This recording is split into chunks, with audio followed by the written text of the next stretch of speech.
I have an economic question, okay? As a country or the worldwide, everyone's talking about energy and economics, and it doesn't seem that enough people are paying attention to, for instance, okay, let me switch. The national debt. All the politicians in this country are talking about 14 trillion. Let's raise the debt ceiling. And my question to you today is, as I'm eventually going to be a grandfather when my kids get married and have kids, you don't want to have a country or the worldwide in debt that you can't pay for. So my question to you is, what do you see about our country's national debt at $14 trillion? Do you see us ever paying that off? And what I don't understand is a country that prints their money and assigns the value thereof, how could you be in debt to yourself? That's my question. Well, it is a complicated question that we could spend a long time unraveling as you and we and others even try to define the current what is. Rather than do that, and we will if you want, we'll go there a little bit if you want to, but we want to lay it out in a different way first, because it is our expectation that we can bring you into alignment more easily through this approach, and if not, we'll dig into it the way you're asking. So let's talk about the debt. Let's talk about the irresponsibility of it.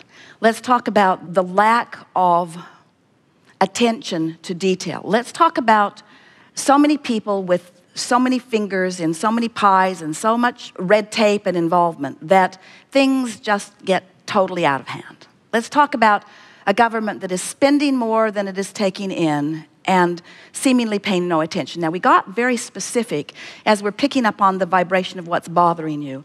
And so we're off in this rather detailed and negative place.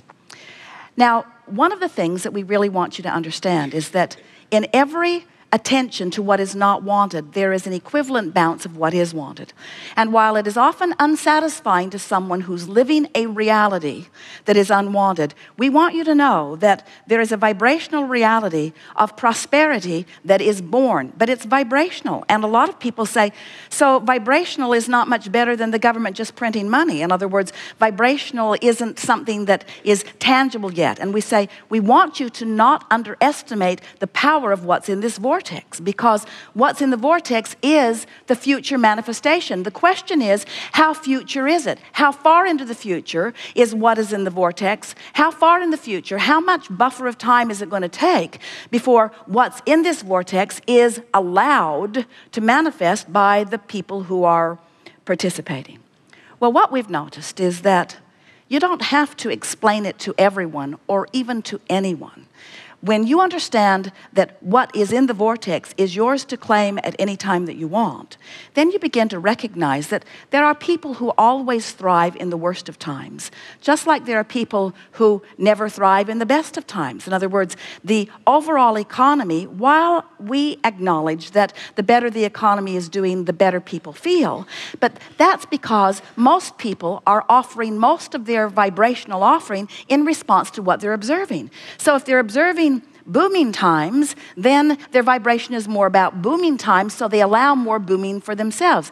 If they're observing busting times, then their vibration is more about busting, and so they deprive themselves of more. And we think it is nice when more and more of you are developing your relationship with what's really the reality, instead of letting what is be your knee-jerk response, you see. Esther remembers us some time ago as a question came up about energy. Many years ago, in her first interactions with Abraham, the question of energy was coming up. And we were explaining that there is no shortage of energy, that with the resources that exist upon your planet and the mixing up of relationships and ideas that are being born, that there will always be someone in an allowing place to receive the idea and have the wherewithal to put it into motion, that things will always be working out for you. So we know that you can watch CNN or you can read the news feeds and you can get yourself focused upon negative things that are happening, and you can be one of the masses who consistently or chronically hold yourself in vibrational resistance to the well-being that is burgeoning. But it is our promise to you that just as now Esther saw a documentary the other day where there are some cells that are not much bigger than that table that are running FedEx buildings and Walmart buildings, that it is a piece of sand that is between these wafers and it is painted on both sides of it, and a response is producing current or electricity. They are not fuel cells. There's something beyond fuel cells. And she began to laugh as she realized that the technology has moved into the place where whatever you want will always be there for you. You're not trucking in other resources from other planets, and yet the resources that you are needing to create anything that you're wanting are right here, because if this time-space reality has the wherewithal to produce a desire within you, even if you are the only person who is receiving the idea to produce the desire, it is our promise to you that this time-space reality has the wherewithal to deliver the full-blown manifestation.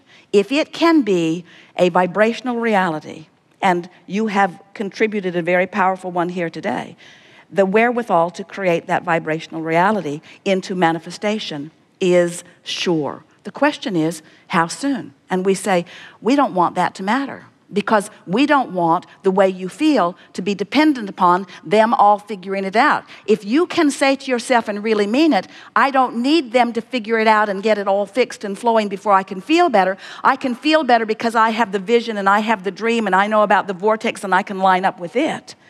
You follow? Mm-hmm. We were visiting with a woman some time ago who had arthritis in her hips. And she was really uncomfortable, experiencing a lot of pain. And she said to us, Abraham, I hear you and I get it that I need to think more positive thoughts. But she said, it's really hard to feel positive when my body hurts so much. What should I do? And we said, well, if you can hear us when we say that it's possible to have pain in your body and feel hopeful at the same time, or you can have pain in your body and feel fearful, but the vibrational difference between fear and hope is the difference between recovery or not. So we're essentially saying the same thing. You can be experiencing an economic downturn of global proportions. But you see, the worse the economy is, the bigger the bounce and the more the vibrational reality is burgeoning with ideas. We have never seen a more robust vibrational reality ever before. This is a leading edge vibrational reality. And the reason that we visit with you is to help you individually and collectively claim what you've put there, you see. Claim what you've put there. But you can't claim what's in the vortex and claim what's happening at the same time, because they're contradictory vibrations. And you can tell by the way you feel, by your optimism, by your certainty, by your security, by your sense of well-being, by your understanding that the next generation and the next and the next and the next and the next and the next. Do you know that in the same way that this bounce in this vortex, that the energies coming into the new bodies are coming from this vibrational stance, not from the what is vibrational stance? That's why there's always a generation gap. New ones coming forth are reluctant to accept your assessment, your negative assessment of what is. They're born optimistic because they come from the vortex where optimism reigns, you see. So as individuals, all you got to do for your own personal thriving is make your claim on what's there, which requires, and we know it is not an easy thing to accomplish, but if you hear what we're saying today, you may decide to do it anyway.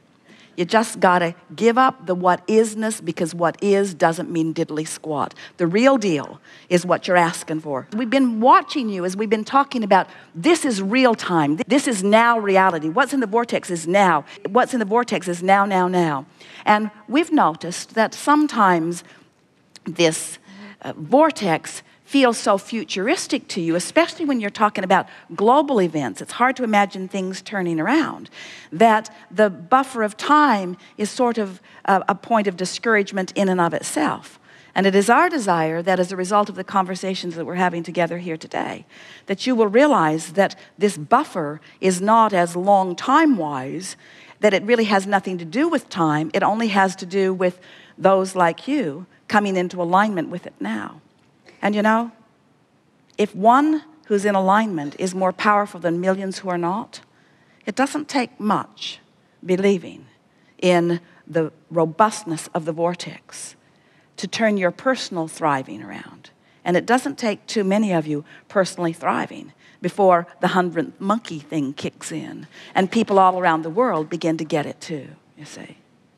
Good time for a segment of refreshment.